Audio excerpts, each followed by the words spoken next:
And who here has heard of the term squad goal? Oh, Say yeah. it again. My goals. Squad goals. Well, you have your squad, like that's your group of friends, like your ride or die friends, kind of, and then squad goals are like. That's what I want. That's what I want my friends friends to be. Okay. Yeah, Yeah. so you all know it and use it. I've just started noticing it recently, and a linguist used it like on Facebook, and Deborah Cameron responded to it, this Deborah Cameron, saying, I just started seeing squad goals, and I don't know what it means. There's also a 6 phrase. months. Okay. And they put the rise of the Taylor Swift's. Well, it's definitely taken from African American.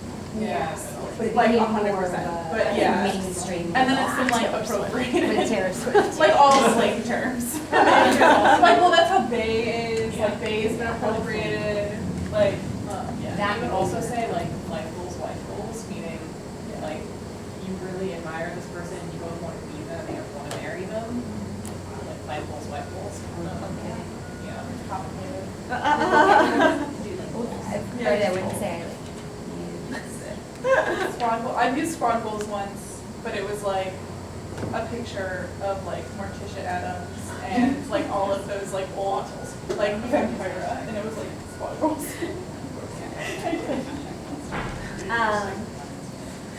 Yeah, so if anybody wants to do linguistic analysis of that, I'm welcome to. All right, Okay. Hi everyone. floor is yours.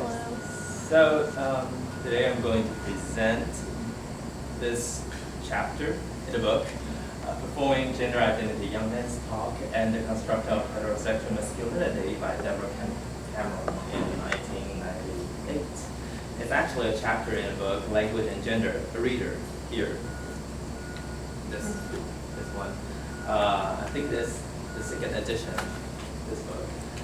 And yeah, I just checked this out from the library not so long ago and see what are the topics I covered in this book, and I can tell you it's really interesting. So yeah, definitely check it out.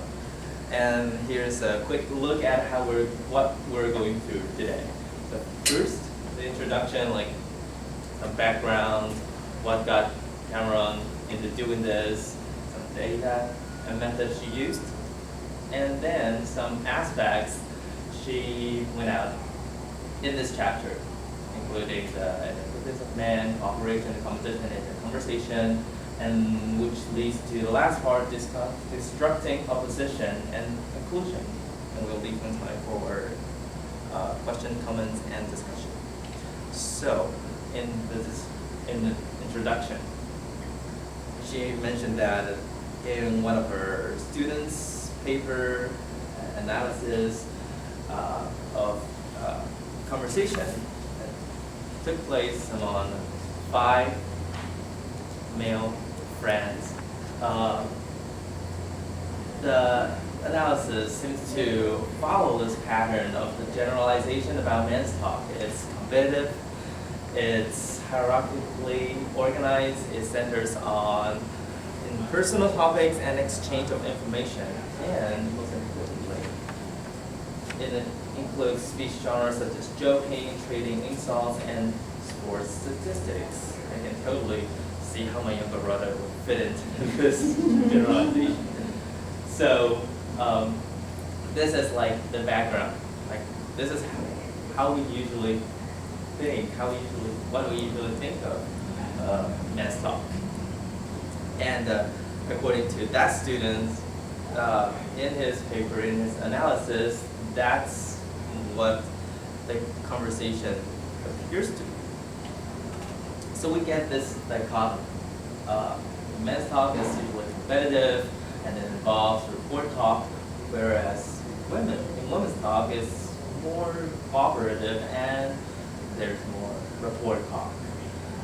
So what's wrong with this? Well, in this chapter, Cameron kind of borrowed Judith Butler's idea that both men and women are not passive reproducers of gender. Instead, they are active producer, which means that men and women are fully aware of what they're doing. They know what it means to do this, what it means to do that. And by consciously choosing what to say, what to do, like they are going to do, like walk this way, act this way, and then they present themselves as the appropriate gender beings, like in accordance to their expected social roles. Okay. So that's basically what it means here. And basically the video that we just saw kind of explained everything. Yeah. So here's the data and the method. In this conversation, we see these 5 college young men with the pseudonym Al, Brian, Carl, Danny, and Ed, and they are incredibly homogeneous. Like they're all white, middle class Americans, suburbanites. They're all 20. They were all 21. They went to the same university, and they had the same social network. They're basically clones. And their favorite thing was watching sports at home on TV on Civico. And basically, what Cameron did was conversation analysis, like what we covered last week, discourse analysis. Like she looked into turn taking, floor holding, something like that. And we will also see how it is done in the following slides. So the first thing, the thesis of man. So prior to this conversation, a topic is being raised that is about gay. They were talking about, that gay. There was a newspaper, an article on this campus newspaper that covered this gay ball at school.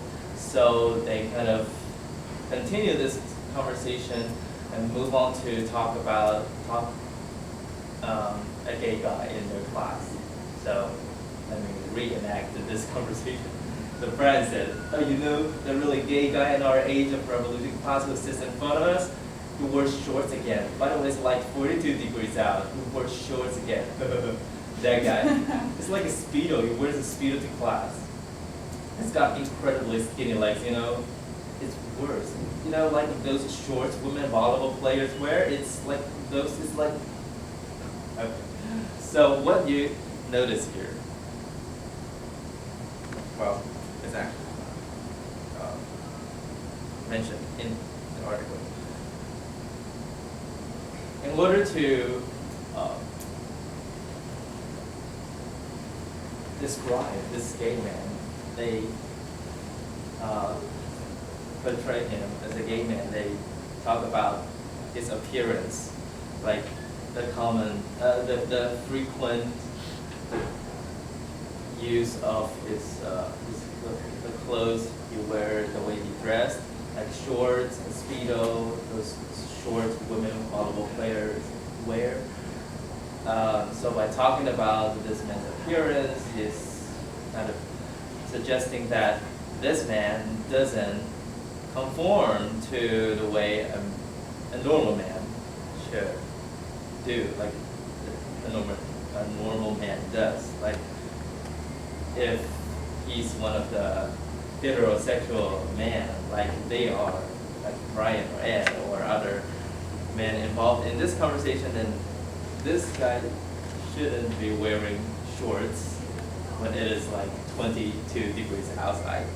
So by pointing out this fact, they are positioning or putting him into the category of gay.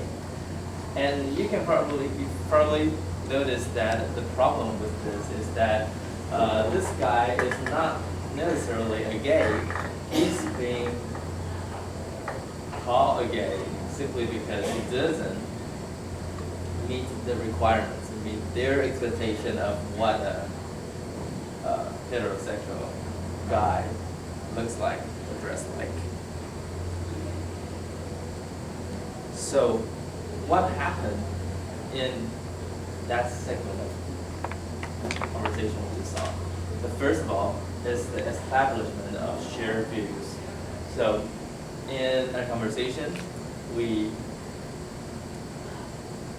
first establish some common grounds. so as to keep the conversation going. And by establishing these shared views, like I know he wears shorts, and you know, and we kind of build upon this as a way to increase involvement. So we are all being pulled together into this topic. This is how we get involved in the conversation. So here, the shared views is categorizing people as gay. And it kind of corresponds to the participation framework by Goodwin in 1986. This is what I read in narrative. So basically it's about, when someone's telling a story or raising a topic, he or she has the knowledge of the event. But in order to involve all the audience, all the listeners, it's important to establish this common ground for people to join together. And the other thing about this part of the conversation is that it resembles women's talk in that it's about gossip. It talks about a man who is not present when the conversation took place. So what gossip does, basically, is to affirm the solidarity of an in-group by constructing absent others as an out-group.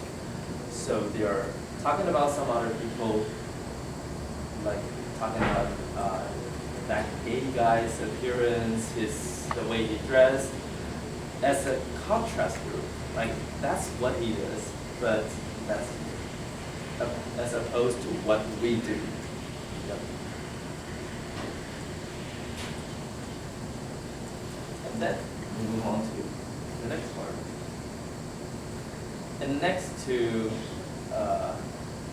the next 4 slides, I'll show you that Cameron analyzed this recording, that conversation in this recording, in terms of cooperation as well as in terms of competition. And she will point out like her main argument, why she decided to do this. So again, so Ed said that he's like a real artsy-fartsy bag. He's so gay. He's got this like really high voice and wide-rimmed glasses, and he's just next to the ugliest ass bitch in the history of the world. And they are all hitting on her too. Like 4 guys. I know, it's like 4 homos hitting on her. So again, what do we notice here in this particular excerpt of the conversation? So according to Cameron, it's the frequent use of this course markers such as like. So like other Discord markers such as they are considered a way of showing involvement or solidarity. So this is where she argues that this frequent use of discourse marking, like, is actually making it less competitive, trying to make alignment with all the other participants in the conversation. And another thing that we can see in this part, as well as in the last part of the conversation, is that there are a lot of overlapping, latching, simultaneous speech going on, which, according to Cameron, is also a kind of a feature of cooperation. So that's how we can think of this conversation as a joint production of discourse. Like everyone is making some contribution to this conversation, to this topic. Right? But I should point out in the chapter, we can also analyze this conversation from the perspective of competition. So we can see that Ed and Brian can be seen as the dominant speakers because they get to talk more. There are more turns. And Elle and Carl had fewer and shorter turns, which means that they are less dominant. Whereas Danny is kind of variable. Sometimes she talks more, sometimes she talks less.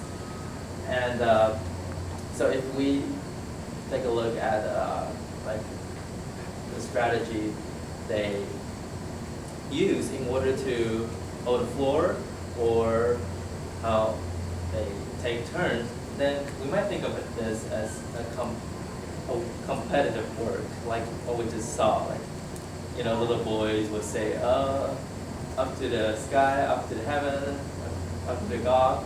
Like they are trying to compete, trying to outwit one another. So here we see that Ed introduced the topic, and he attempted to keep the ownership of this topic, which is a gay guy. And Danny interrupted him, contradicted him from time to time, and he was the person who became the gossip. So, of course, we can also look at this conversation as these five guys competing with each other, try to come up with a way to make fun of a gay guy in their class and see who actually win the round. Okay. Like Cameron said here, like I just quote what she says in this chapter. Even if the speakers compete, they're basically engaged in a collaborative and solidarity enterprise. So yeah, that's basically what I was trying to say, that competition and cooperation, they are not in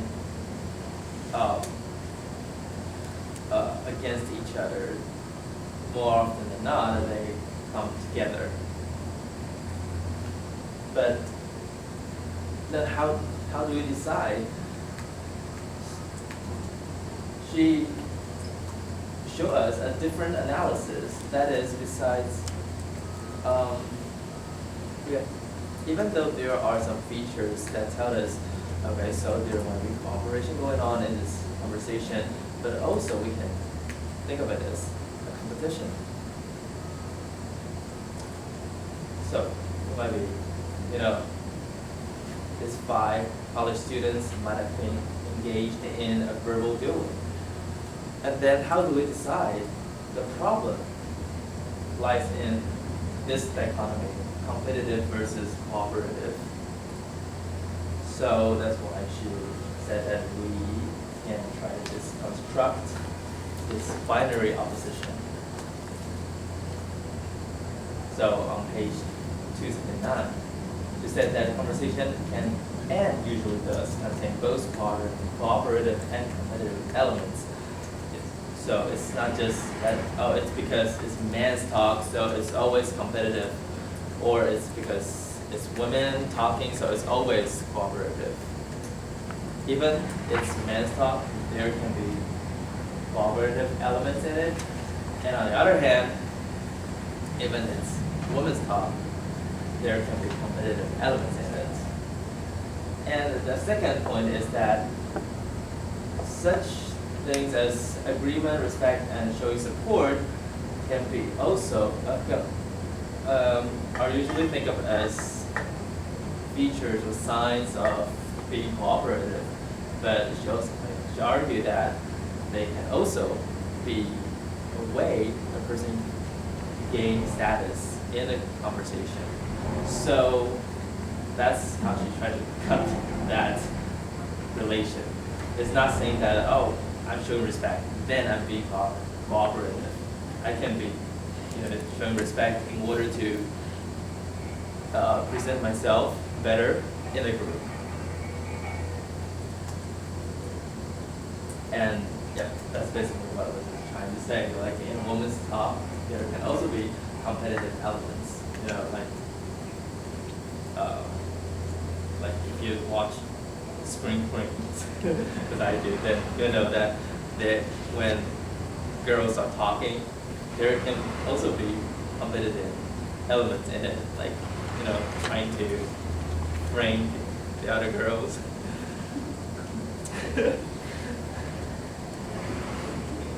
So that kind of leads us to this part. It is gender stereotyping that causes us to miss or minimize the status-seeking elements in women, friends, talk, and the connection-making dimension of men. Basically, yeah. It all boils down to this sentence. Even if it's men's talk, it doesn't mean that it's always or just competitive, and vice versa. So, conclusion. First thing, performative gender work. So again, I'm just quoting. So men and women do not live on different planets, but are members of cultures in which a large amount of discourse about gender is constantly circulating. So, yeah, you know the book, Men are from Mars and Women are from Venus, right? But the thing is that men and women do not come from different planets, but instead we live in the same culture. We share the same cultural norms. But the thing is that in order to present ourselves according to our expected gender roles, we will have to make choices in order to, you know, make ourselves more like a man, more like a woman, and yes. So I can link to another book that I read when I was an undergrad called Gender Not, and I have it here. I was thinking about reading some paragraphs of it, but I don't think we have enough time for that. Yeah, I'll just skip it. But it's basically the same idea here. And then gender is a relational term. Just like what we talk about, gossip. It's when we are gossiping, we basically try to make this contrast between others and us. So in these speakers' understanding of gender, gay men like women provide a contrast group against whom masculinity can be defined. That is to say, men can talk about women as a contrast group. So basically, to be a man, you are not a woman, and vice versa. In order to be a woman, you are not a man. So here, we don't see any woman in the conversation when the conversation was taking place, and they were not talking about women in this part of the conversation, but instead they used gay as a contrast group to reinforce their masculinity, their idea of what masculinity, what a heterosexual masculine man look like, sound like, act like. And this is the final part. I'll just quote what Cameron said in another book. It's called the Handbook of Language and Gender. And I think in this chapter there are two main points that you want to make. The first thing, of course, is that gender is not that fixed. It's not because we are men, so we talk this way, or we're women, so we talk that way. But instead, it's more flexible. It's this constant process of appropriation. But also, at the same time, this speaks to the scholars, to people who are studying language and gender. It is impossible to transcend ideology, but it is not impossible for language and gender scholars to be reflexive about the cultural resources that have shaped their own understanding, as well as the understanding of the people whose language are used, they study. That is to say, when we are trying to study how language works, how gender works, actually both, like how they interact, it's important for us to keep this in mind, that it's not just because they are men, so they're competitive, but more often there are other factors involved and we have to take everything into account, take everything into consideration when analyzing our conversation. So yeah, this part is kind of addressing the researchers doing study in this field.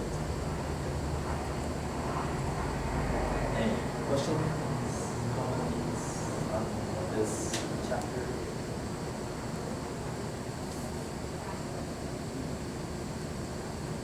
I think we're beyond time. I'm sure you have questions for the class. Yeah.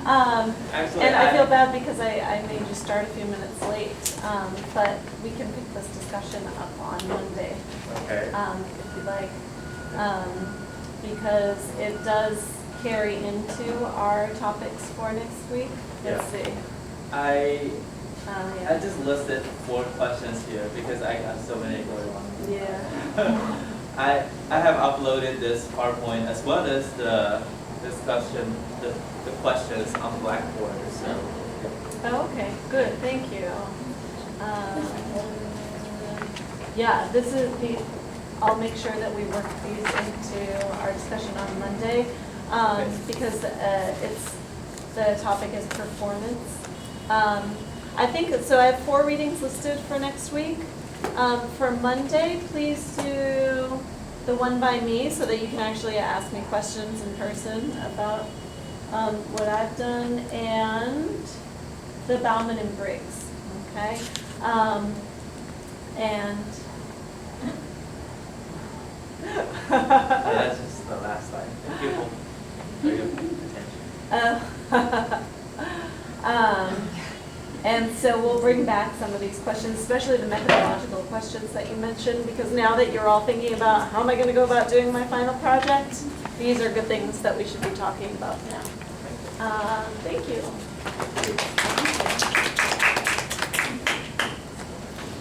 Thank you so much. You're right, my favorite color is purple. You do have a lot of purple. Yeah. But these are just coincidence because this is university report. There's one guy I know from this university. Okay.